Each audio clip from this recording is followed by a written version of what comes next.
Welcome, everyone. Welcome to the International Fortepiano Salon online. My name is Yiheng Yang, and I'm speaking to you from New York City on this rainy afternoon. Thank you so much for joining us. My co-host, the wonderful Maria Rose, could not be with us today, but she sends her best wishes. As always, I welcome you by asking you to say hello to us from all over the world. We always have friends and wonderful artists streaming and joining us on our salon on YouTube and Facebook live stream. So at this moment, I ask you to type in your name in the comments box on your live stream and say hello to us and tell us from where you are viewing the salon. As always, I remind us and myself that the salon was started during the COVID pandemic to create community online, and it's only continued to grow So I thank you for your support and for continuing to view and join us. Today, as usual, we have a wonderful program for you where we're joined from the Netherlands live. It's very exciting. And we are visiting with the Geelvinck Museum and their wonderful partners and directors who will tell us about their activities there and their wonderful collection.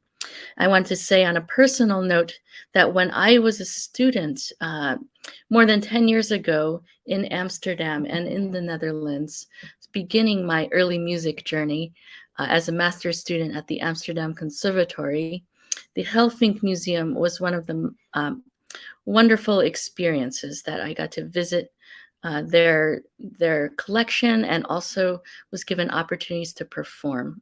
Some of my very first performances on early pianos was at the Geelvinck Museum and through their wonderful directors, Dunja Verwey and Jurn Buisman. So it is my great pleasure right now to introduce Jurn Buisman to us. Dr. Jurn Buisman, please correct me if I'm saying your name not well, but this is, thank you for joining us, Jurn. We're so honored to have you. He's the director of the Museum Geelvinck. He's already been active for 35 years in a wide scope of activities in the realm of cultural heritage, both in his country, the Netherlands, and all over the world, including at the United Nations. In fact, Jurn, I live on Roosevelt Island on the East River in Manhattan, and I can see the United Nations from my home. So that's wonderful that you've worked there.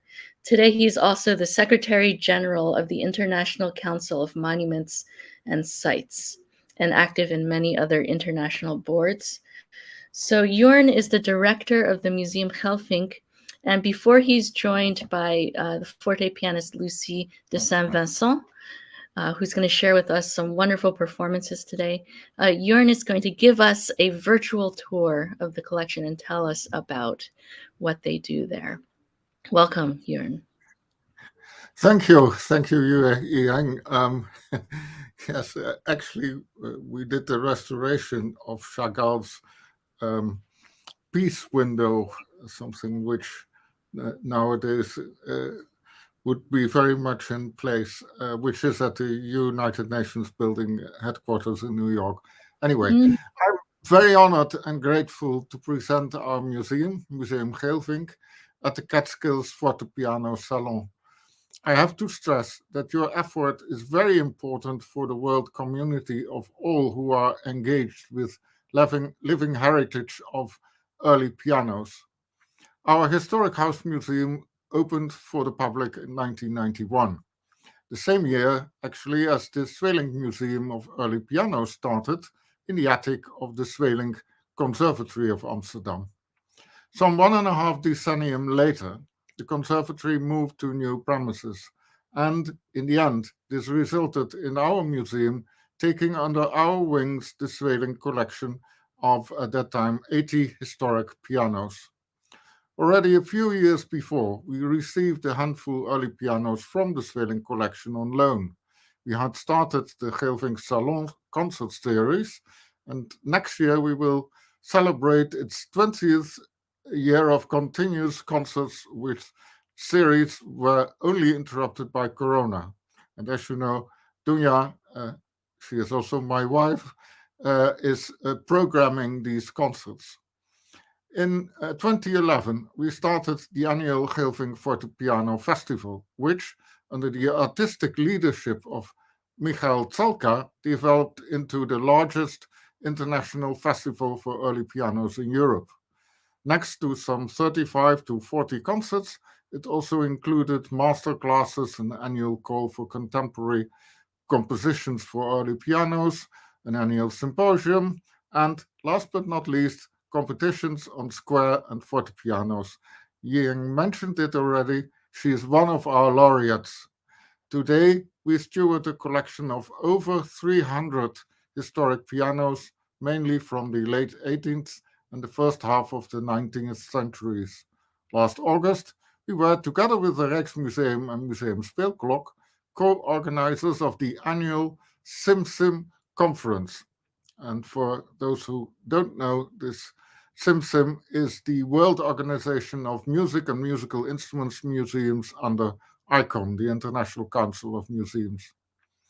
For the first time in over 35 years, it took place in the Netherlands, and the last part of the conference was at our historic house museum here in Heerde. Now you'll see a few impressions of a guided musical tour by Lucie de Saint-Vincent and Naruhiko Kawaguchi, performing for our guests of SIMSIM on some of our 14 early pianos at Cultural House and Gardens.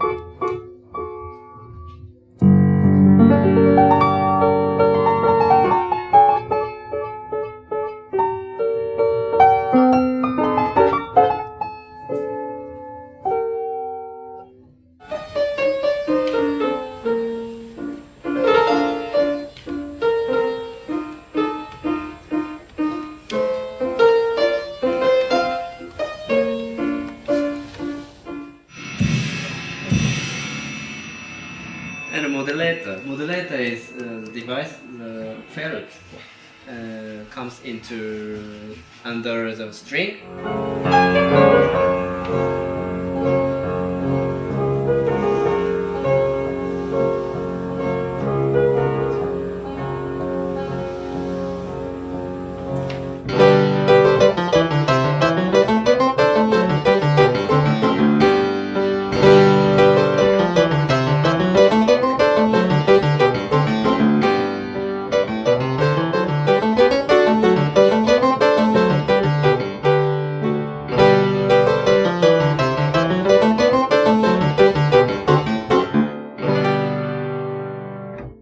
Thank you.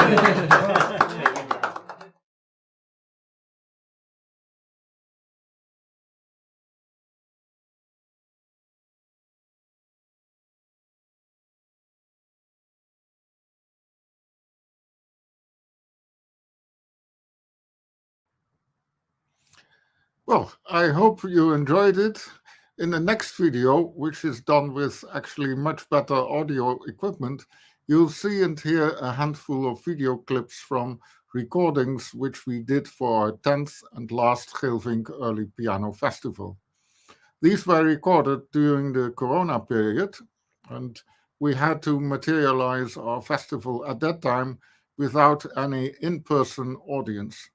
The recordings were done by Michel Achterberg, who is also a professional pianist himself, combining his skills as a professional in video recording with the know-how of a pianist. However, before showing this video, which was fully recorded on our historic instruments in the atelier room at Cultural and Gardens, I'd like to explain you a bit more about our museum. Museum Geelvinck started out as a collection-geared museum in a historic house. At that time, it was still located in Amsterdam in one of the Grand Canal mansions. It showed the living heritage connected to the history of that site and its impact on today's society. We tried to link the past with topics which are nowadays relevant. For example, the past inhabitants of the house were strongly linked with the Dutch West India Company, and thus to the creation and early years of the Dutch colony New Amsterdam, or rather New Netherland, today New York, which is next year 400 years ago. In addition, it was also linked to transatlantic slavery. 10 years ago, in 2013, we did a significant exhibition on this topic, which was on the occasion of the commemoration of 150 years official abolishment of slavery in Suriname and the Dutch Antilles. What does this have to do with historic pianos, you may think?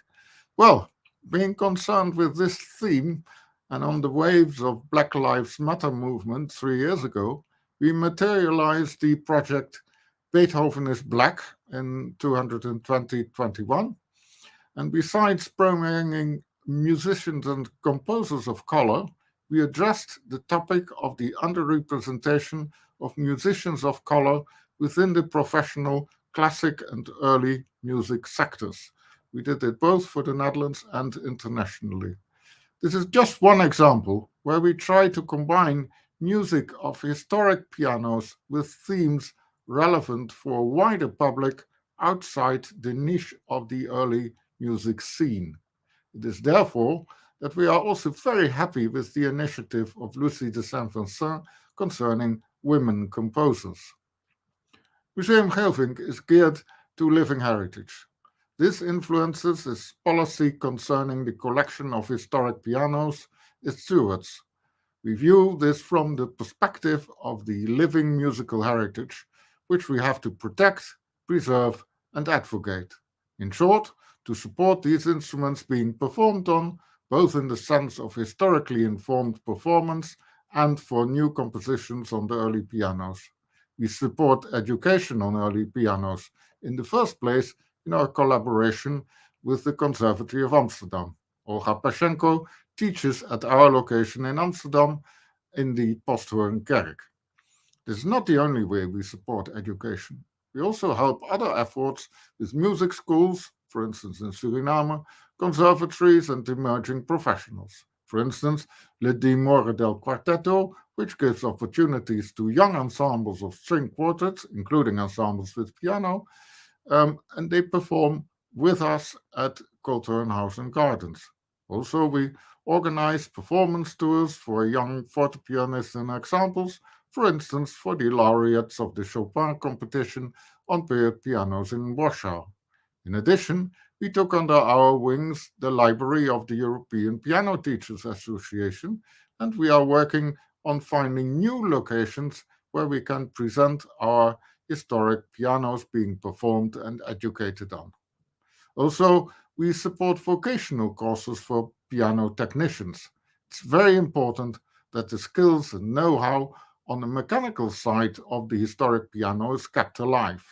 This is about restoration, revision and tuning of early pianos, and about the skills of building replicas, of string spinning, etc.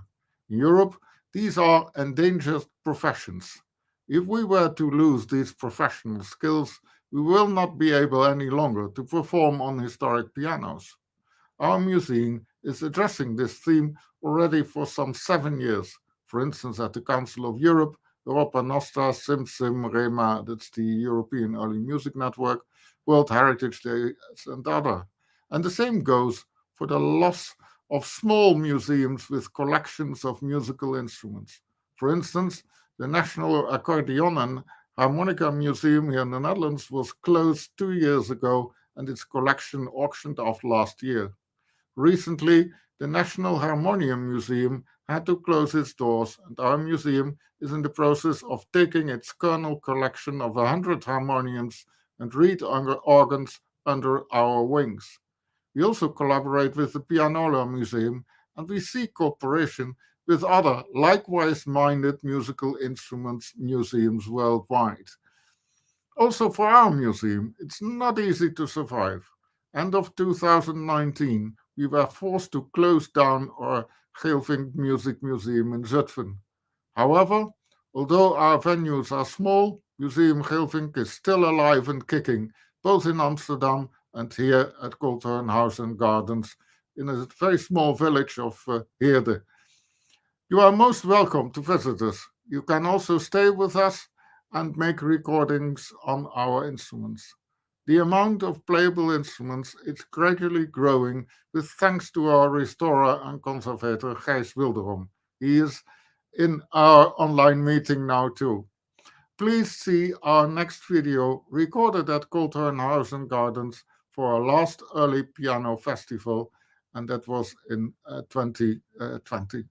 Thank you very much.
los! Schlagen Alarm!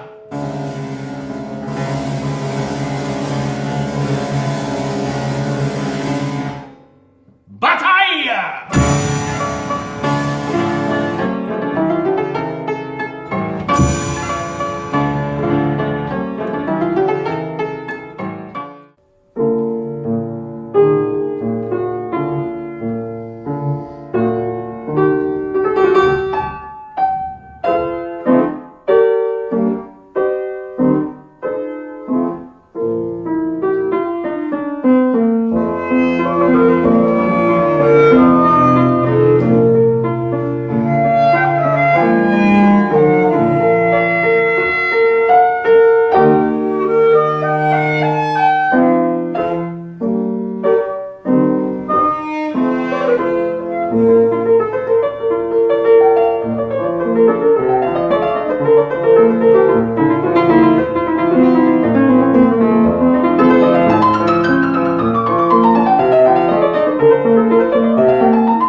Thank you so much to Jurn Buisman, the director of the Geelvinck Museum in the Netherlands, for talking about the diverse and far-reaching activities of the collection.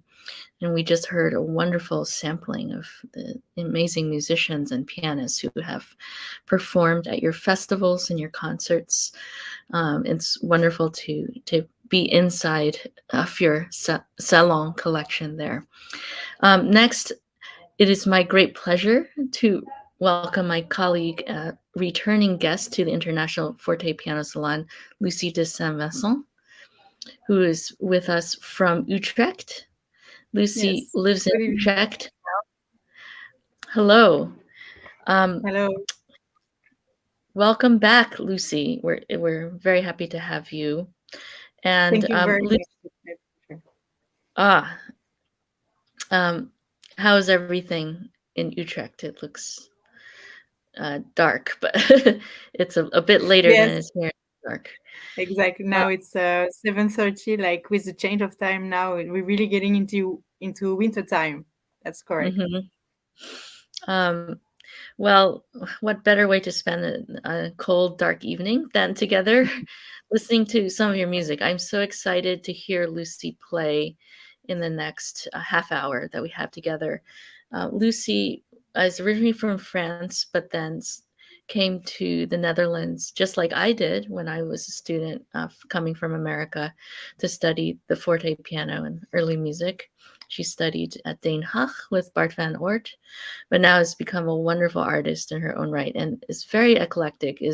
She not only plays music on fortepianos, but improvises in jazz and contemporary music, which I'm regretful we don't have time to talk about today, but adds to just the wonderful offerings you have to as a musician. And one of her main passions is to discover and uncover lesser-known composers, including the Jardin brothers, Georges Ancelot, Daniel Steibelt, and today we'll be hearing her playing music of Helene de Montgeroult and Marie Bigot, for example.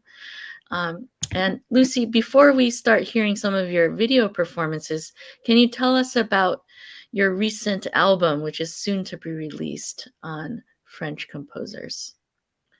Yeah, thank you. And also the link with the Geelvinck Museum, because actually I had the chance to record in August half of the album there on the original Stein 1804 that you could already hear in the previous collection of pianists, and now the next recording, the first recording and the second actually, you're gonna listen one of my performance I also recording during this festival, which was in 2021, I guess. And this there are also two of these pieces that you will hear now that I also recorded this summer. And so this album, I dedicated it to Helene de Montgeroult and Marie Bigot. And I'm going to start with Helene de Montgeroult. I had the chance to record also the other part of the album. So actually the Helene de Montgeroult, I recorded it in Paris, in the Philharmonie of Paris, on the Erard copy from Christopher Clark, which is at the Museum de la Musique in Paris.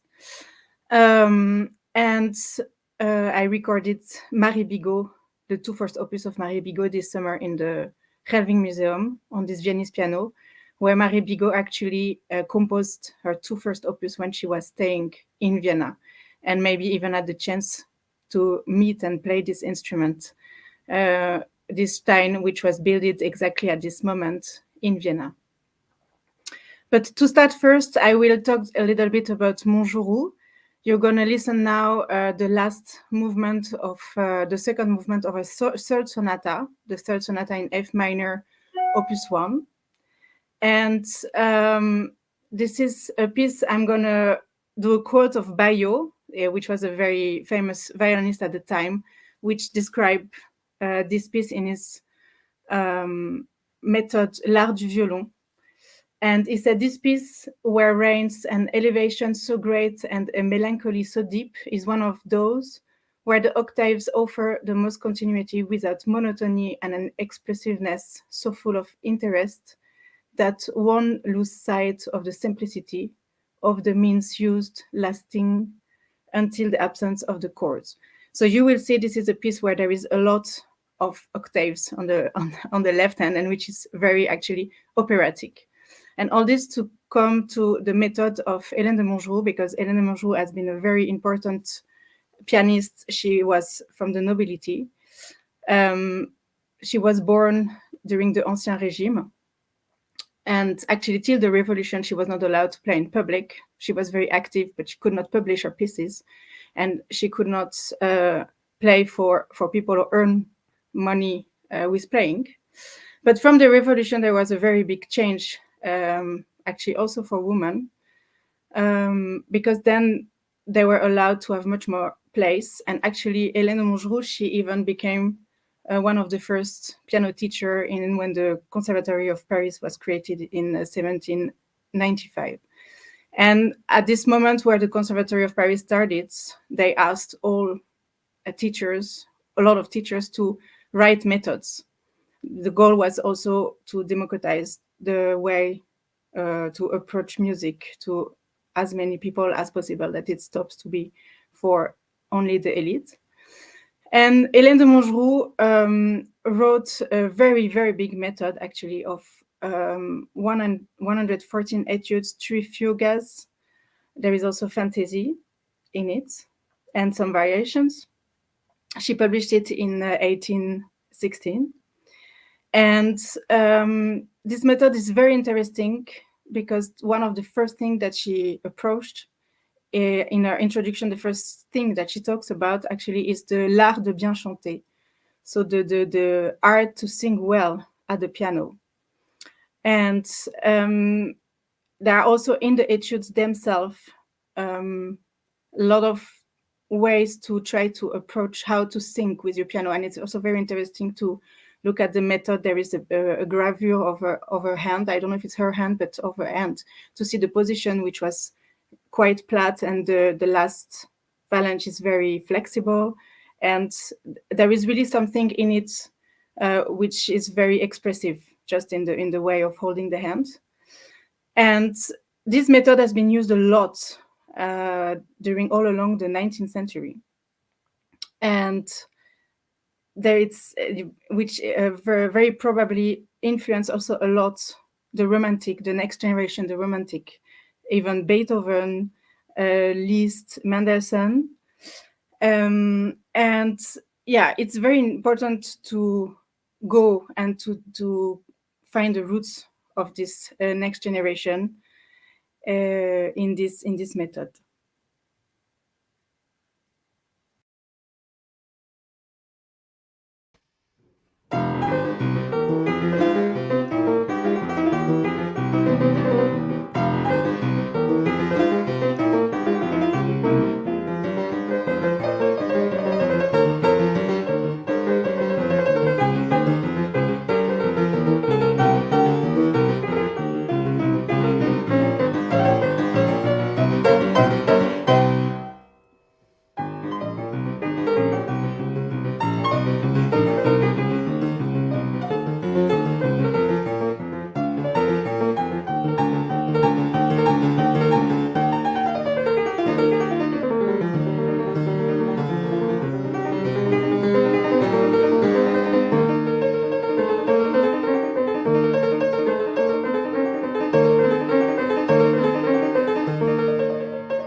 So this was the last movement, second movement of the third sonata, opus 1, of Helene de Montgeroult.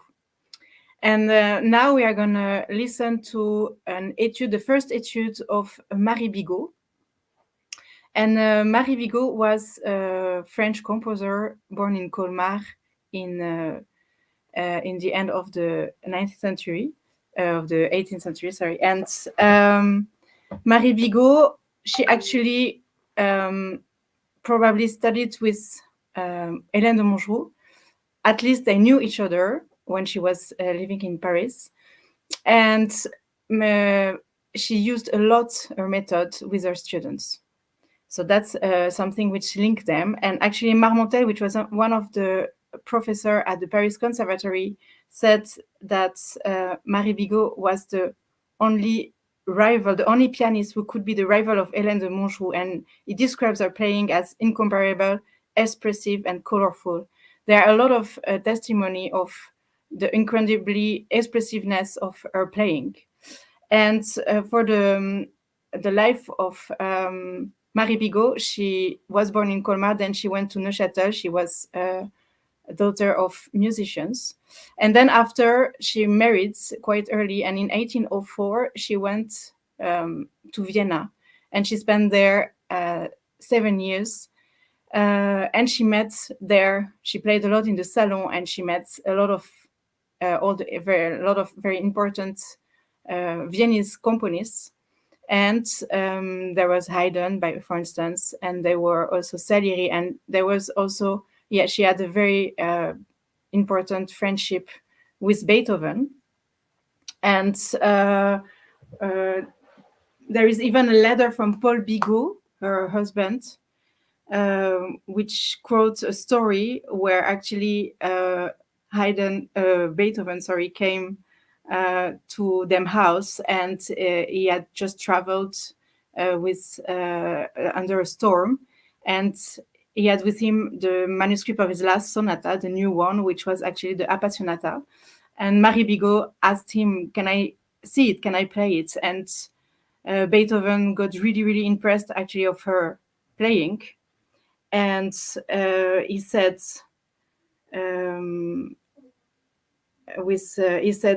"It's not precisely the character that I wanted to give to this piece, but it's not completely me. It's better than I." And he was so impressed that actually he offered her this piece that she brought back to Paris. And so in 1809, he went to Paris. She went back to live to Paris, and there she established, and she had 2 evenings of Salon. She played with all the biggest musicians there, and she taught, for instance, on the method of Helene de Montgeroult, the Felix Mendelssohn and Fanny Mendelssohn.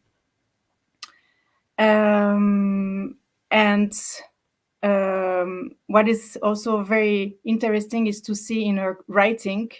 So she actually, for now, what I recorded from her is all the music I could find. Not everything is founded. There are even musicologues which are now founding more and more of her music. But from my research, I could find in Paris National Library her first sonata that I recorded on the Viennese piano that she composed when she arrived in Vienna. I recorded also her opus 2 is Andante Varié. And then later on, when she was in Paris, she published a set of etudes, 6 etudes. And it's very interesting also. I found a lot of similarities and influence from the etude from Helene de Montgeroult with her etude. There are really 2 etudes which are the same key and really a lot of influence. So it's very clear that Helene de Montgeroult was very important for her. And it's also very interesting to see in her writing the evolution also with the pianos that probably she had between how she writes, the texture that she writes in Vienna, And after, when she goes to Paris, how much is changing also probably in link to the pianos, the French pianos which were there. Because this is something also I'm searching on a lot, how the piano and the manufacture of the piano is influencing the style. And to this going to the French style and the French school, because of course it's very known, now the Viennese and the English, and the French pianos are seen as a bit under coming from the English, but actually Erard really built a piano with its own identity, its own tone, and all this register, this 4 register, the luth, the basson, the moderato, and the una corda, which are really linked to this school, and which was really used in link to this operatic and vocal style which developed in France at this time. So now we are gonna listen to the first etude of the 6 etudes of Marie Bigot that I recorded at the Geelvinck Museum during the festival on the piano Stein 1804.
So this was the first etude of Marie Bigot that she composed in 1812.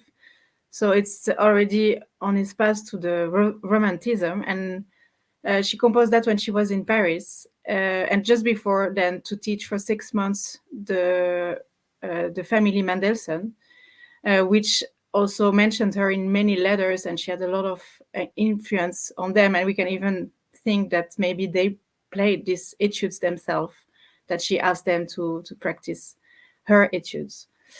So we're going now to Fanny Mendelssohn for this link, which passed from this French style and Montgeroult, Marie Bigot, to her. And now you are going to listen to a nocturne in G minor that she composed in 1838. And which is actually it's a barcarolle or influenced like also by the Felix Mendelssohn Gondellied, Venetian Gondellied, that I also performed in this program. We're not going to listen it today, but this was part of it, because these pieces really, I think, show very well the vocality at the instrument, which develops like the nocturne comes from the romance, and it's really like a vocal improvisation at the piano, and which develops a lot in the Romanticism in France or in Germany. And I performed this on the very beautiful graph of the collection, of the Geelvinck collection. First, the nocturne of Fanny Mendelssohn in G minor.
That was Lucie de Saint-Vincent playing Fanny Mendelssohn's G minor nocturne on the Graf Fortepiano at the Geelvinck Collection. Thank you, Lucie, for that very touching and brilliant performance. I thoroughly enjoyed it. Loved hearing the Graf piano in the collection as well. Thank you to Jurn Buisman, the director of the Geelvinck Museum, for giving us a guided tour. And we also have a Gijs Wilderoom, who is a wonderful fortepiano technician and restorer who works in Amsterdam and around the Netherlands. We have some time for question and answer now. And we've heard some wonderful music by Marie Bigot and Helene de Montgeroult, as well, played by Lucie de Saint-Vincent.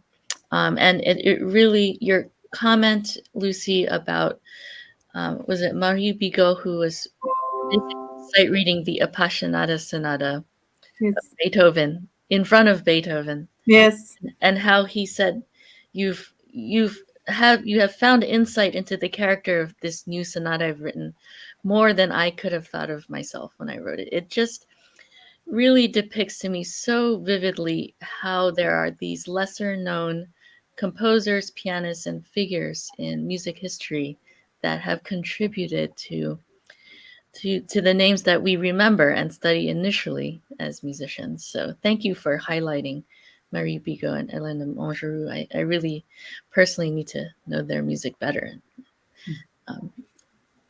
And I have a question for you, Lucie, and then perhaps we'll have questions for our other guests from our audience. But can you talk a little bit more about this link between Mozartian and classical piano literature and repertoire, and the link that Montgeroult and Bigot provided into the romantic composers like Chopin and Schumann? What has been your insight, having specialized in these French women composers during this transition in keyboard writing? Well, what is for sure, I mean, that was also really this link to going to the vocality and the romanticism was especially, I think, also in the French style, and it's very clear in the method of Montgeroult, where she explained. There is even one etude where she transcribed to the piano some exercise from a castra, an Italian castra of the time, a bel canto exercise, to try to be able to sing at the piano like that, and where she included also rubato. But it's for sure that we have to remember there was a lot of vocality and a lot of expressivity, and also in this music. And this bel canto, for instance, this is also for sure something which completely influenced Chopin. And it's also probably not for nothing that a lot of these big composers after established in Paris, like Chopin, Liszt, Thalberg, where they found like that this link, and it's not known. I don't think it, not on my that Chopin knew or worked. I don't know if it's mentioned that he worked on the Montgeroult etude or methods, but there is very probably a link with this. And what is it's really coming from the opera, and in this music there is a lot of dramaturgy. Actually, in the recording I did also, I recorded fantasy, the fantasy which is in the method of in the cours complet of Helene de Montgeroult, and you can see in this it's like a mini opera. It's very dramatic. It goes to a lot of different way of singing, of making effects, and also using the register of the piano, and it really makes very lively and expressive music. Well, in your performances that we just heard, you really brought out so much color and texture on the Stein and the Graf from the Geelvinck. So it's definitely wonderful to hear that brought to life in your performances, this orchestral and operatic singing effects. And here I see in the comments there is a comment of Maria. Maybe it's interesting to read it about the link with Montgeroult and Mozart. She writes that Montgeroult wrote an etude which is almost a version of a Mozart movement, which is the third movement of a minor sonata, but very slow. And she was known to love Mozart. Yeah, that's true. She loved Mozart also, and she played them very slowly, very sensitively, and she brought and Marie Bigot also, they brought this Viennese music a lot in the French Salon and in France. Wonderful. Yeah, Gijs, I wanted to ask you about the Graf piano at the collection. The Graf, of course, is a very famous and prized type of piano for fortepianists around the world. And it sounded beautiful on the video.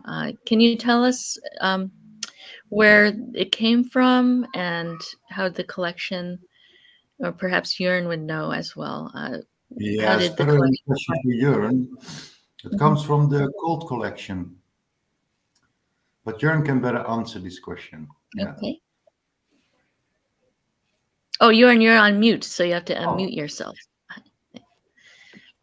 I'm going to give this back to Gijs because he did the restoration of this. Yeah, I piece. see here a question if there was a lot of work to do. And it was, I had to do, well, in principle, mostly you have three parts of the piano.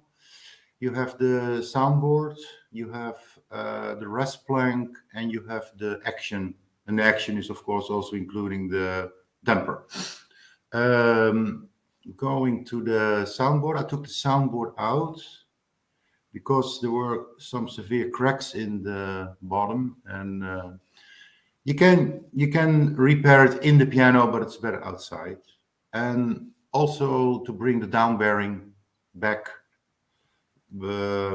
Take off the ribs and you glue them back on a certain level of humidity.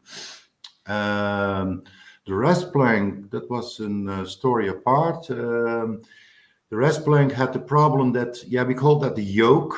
It's the part where the music stand is on.